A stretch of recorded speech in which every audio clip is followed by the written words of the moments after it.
Tabitha John, do stay with us. Spokesperson of the Ministry of Foreign Affairs, Dina Mufti, expressed the need to exert efforts that help facilitate institutional reforms in the diplomatic arena. Government's move to undertake reforms in the country's foreign policy is said to be vital. Kasahun Jani has this report. ETV English approached Dina Mufti to learn the country's latest move in reforming its foreign policy. Dina said the government's intention is not to cut the number of embassies, but to undertake swift institutional reforms that help galvanize Ethiopia's diplomatic sector. To make our diplomatic institutions efficient, to make our embassies and consulate offices efficient, in fact, with the consideration of the austerity measures as well. Because of the COVID, and because of international economic situations and other situations, there is a need for austerity measure as well. There is a need also for digitalizing the diplomatic practices. You can make effective diplomatic moves around the world by also, rearranging, reestablishing and reshaping your institutions like the embassies.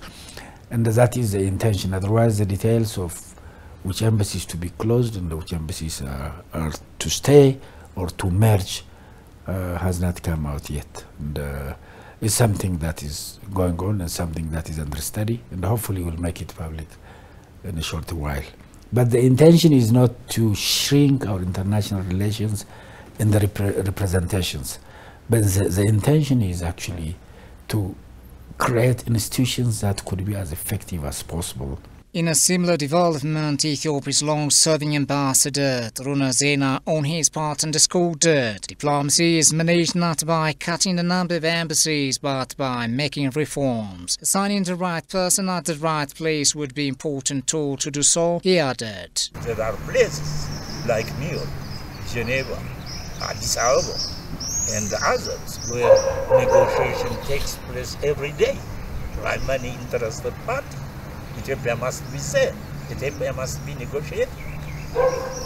And you need also ambassadors and diplomats in strategic areas where your interests are very much high. Okay. Also, there are, you need to, train every diplomat in neighboring countries, because you cannot get through public communication or other means certain information. So, in that respect, you have to assess where you should assign an ambassador, or where you should open an embassy. Study has to be made. You simply can't say, okay, we don't have an embassy here, let us open. What interest do we have there? What are things which we cannot get through other means? Public. Or our interest in that country is how big is our interest in that country. We should assess all those things and open, because these days foreign currency is Ethiopia's main constraint for everything. So you have to economize, but we should not close all embassies, or we should not disregard. Meanwhile, another political expert, Ndala Naguse, shares Runa's stand in strengthening the nation's foreign policy, calling upon all states to play their share in this regard. You can see, at this time, Ethiopia is promoting citizenship diplomacy. Ethiopia has been promoting public diplomacy. This is right for Ethiopia. You can see regarding our long history, regarding our resources, regarding our diversity. Basically, all these should work in citizenship diplomacy. Every Ethiopians at home, again abroad, should be, part of the diplomatic process, including the media, all stakeholders. So the government already, again, based on this, the government has to change the platform again. At this time, diplomacy cannot be achieved only using few diplomats. So the government at this time should change the platform based on the intention of its main principle. The diplomacy should be based on citizenship diplomacy. Again, public diplomacy, it cannot be done using only few embassies.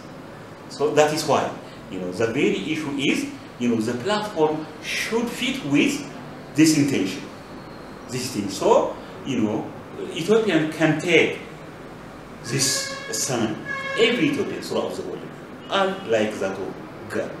This is the intention, maybe issued by the Prime Minister Dr. Abiy Ahmed. That is the intention. Maybe some may just incline to closing it. No. Here's to be recorded, Prime Minister Abiy Ahmed suggested to cut the number of embassies while addressing the Parliament early this month.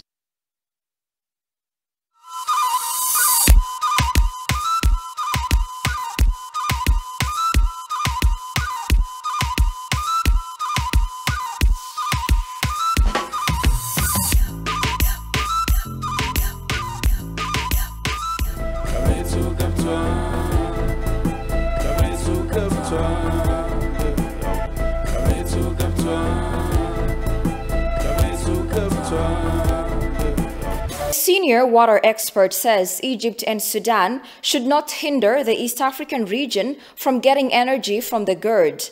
Downstream countries should not undermine the negotiation effort by the continental organization, the African Union. Santayo Tamrat reports. Talking to ETV English, senior water experts said the people of Sudan and Egypt are our brothers and Ethiopia will not harm them in building a hydropower dam on the Abai River. They should understand the benefits they get from the dam and tell their leaders and politicians to show fairness to Ethiopia's dam. The politicians will get changed. It's normal.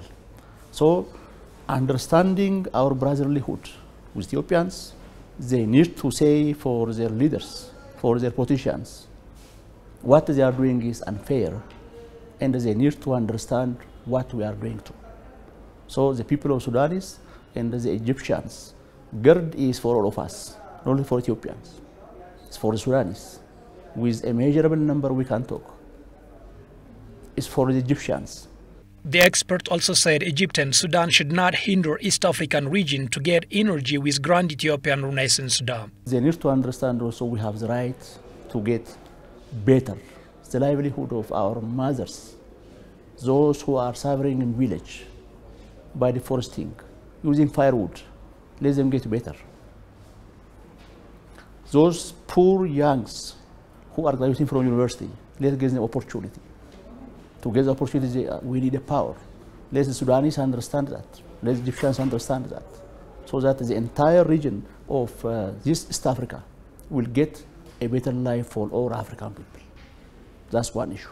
Haptamu further advised Sudan and Egypt not to undermine the trilateral negotiation efforts by the African Union. For the politicians, let them not undermine the African Union. Indication for their undermining of the African Union negotiation leadership is for whatever they try to take to United Security Council or to USA or to European Union. That's what speaking is unfair. Better to respect the Africans and stay in touch with the Africans and make the African people bind together for common prosperity, for common betterment of the life. So if they understand this, for sure, one day, the Egyptians, the Sudanese, they will thank Ethiopians. Besides that, they need to understand also, this GERD, this dam, is getting built by the money of poor mothers, by our fathers, by our mothers, by youngsters who are staying in a village.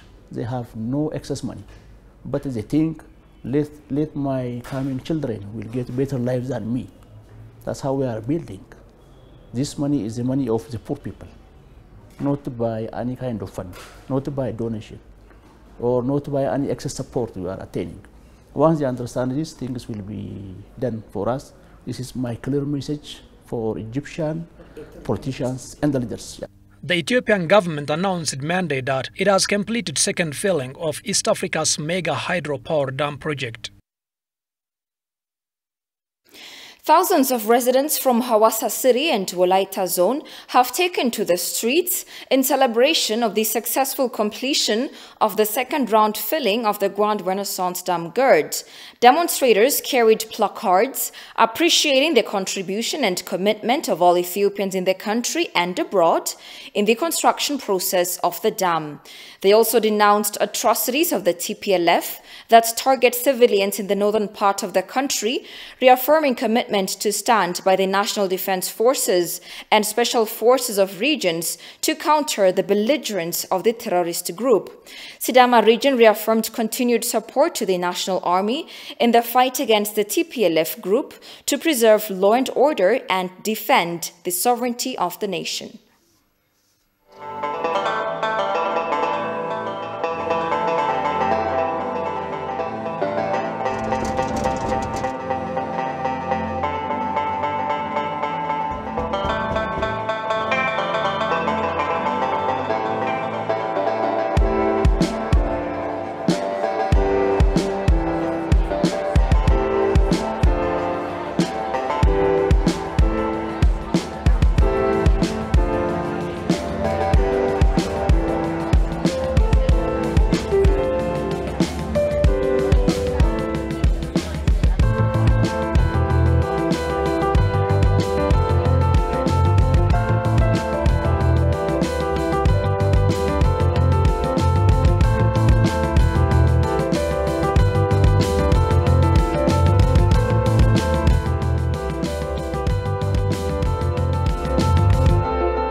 Welcome back again.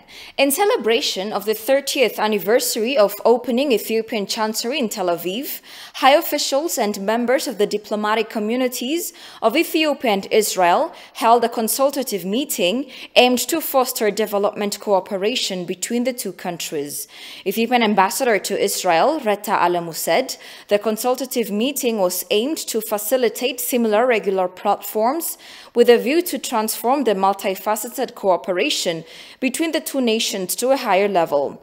Ambassador Einat Schlein, for her part, reiterated Israel's commitment to further step up technical support to Ethiopia in horticulture, health, and education sectors.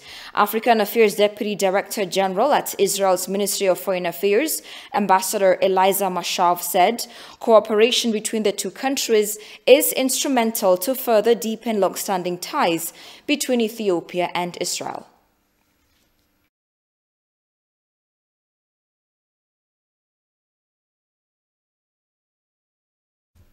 Scholars from different global entities are voicing shock over TPLF's use of child soldiers.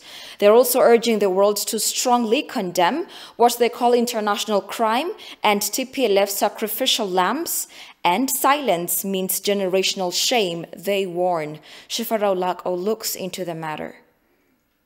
some international media outlets have been unveiling TPLF use of children as soldiers in the state of Tigray. Following this, concerns are coming in from different angles, urging the global communities to condemn the act. The director of the Bolzili School of International Affairs and professor in Wilfrid Laurier University's Political Science Department, Anne Fitzgerald, says the world must strongly condemn the use of child soldiers in Tigray. Silence in the face of this disaster will be a generational shame, as it is a war crime. Children under 15 as soldiers is prohibited by international humanitarian law. Also, it is considered or defined as war crime by ICC, International Criminal Court. This has to be avoided, let alone using them as soldiers. But the mere fact that there is war in their community hurts them more than anything. So the international community should take serious measures in this area. The renowned journalist, author and historian Jeff Pierce also writes that the truth about child soldiers is slowly coming out, which he called TPLF's sacrificial lambs. He says a source tells him that there are a lot of young children who were forced and brought to the front from central Tigray. Some of these kids are begging the local women to hide them. They do not know where they are right now, and they do not even know the road and direction to go back to their parents. The TPLF are also looking for potential recruits, some of whom are high school graduates, and the child soldiers range in age between 9 and 15 years old. He also says exposing child soldiers within context is one thing, glamorizing them as freedom fighters and without mentioning that this is an international war crime is contemptible. The use of children in wars as soldiers is a war crime. It should be it should be taken seriously, right? So TPLF forces and other forces also in Africa, including the case actually in Ghana, by the use of children as soldiers in war times, by Joseph Kony of the Lord Resistance Army, has been a case that has attracted the attention of the world and child rights institutions. And similarly, now we have seen pictures coming out of that, and even international media witnessing those pictures, and journalists speaking about what they have observed on the ground, right? So this should have been seriously condemned, but the media in the West is not doing so. You know, human rights institutions are not loudly speaking about it. This is something that needs to be strongly condemned. Others are also calling on the international communities to take action. The Ethiopian American Civic Council has also asked the U.S. Department of State to condemn the use of child soldiers in Tigray by the TPLF. In an open letter it wrote to President Biden, the council reproached the U.S. government's policy, mainly run by Secretary of State Anthony Blinken, for going against Ethiopia, which has been a staunch ally of the United States for over 100 years.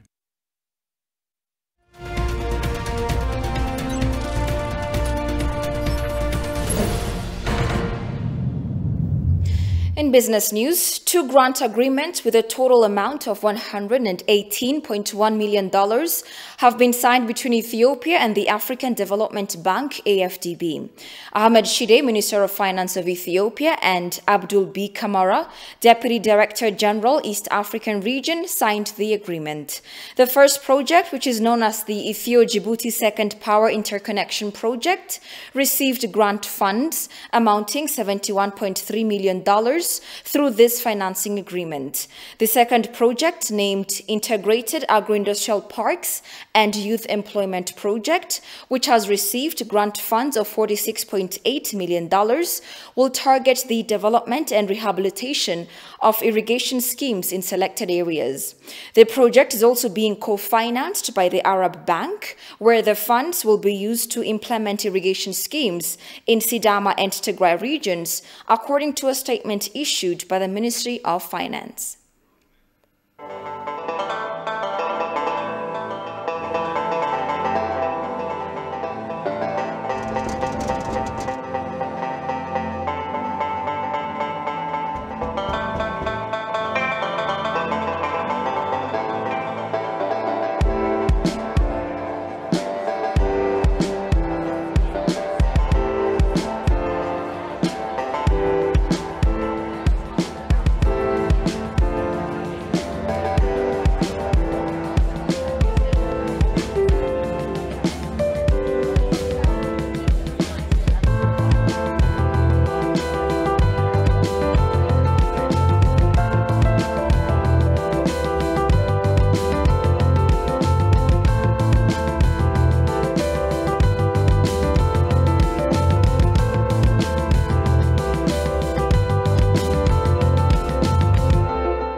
One of the biggest markets in Ethiopia. Biggest in Africa. Or actually the biggest in Africa. So well.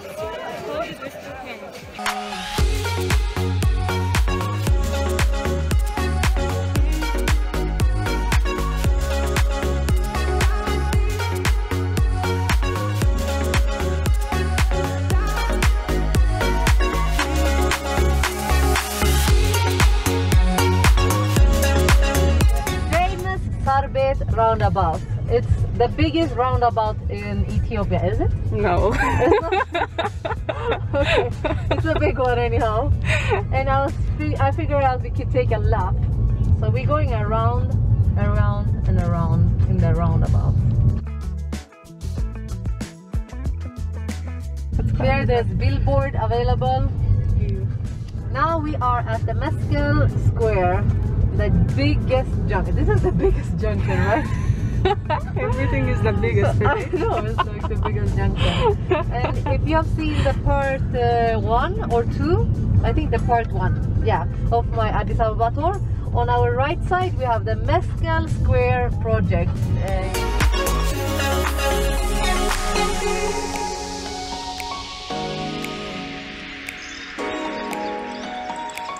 Welcome back again. The United States of America is sharing approximately 25 million COVID-19 vaccines to African countries. This is meant to enhance coverage across the African continent, contributing to the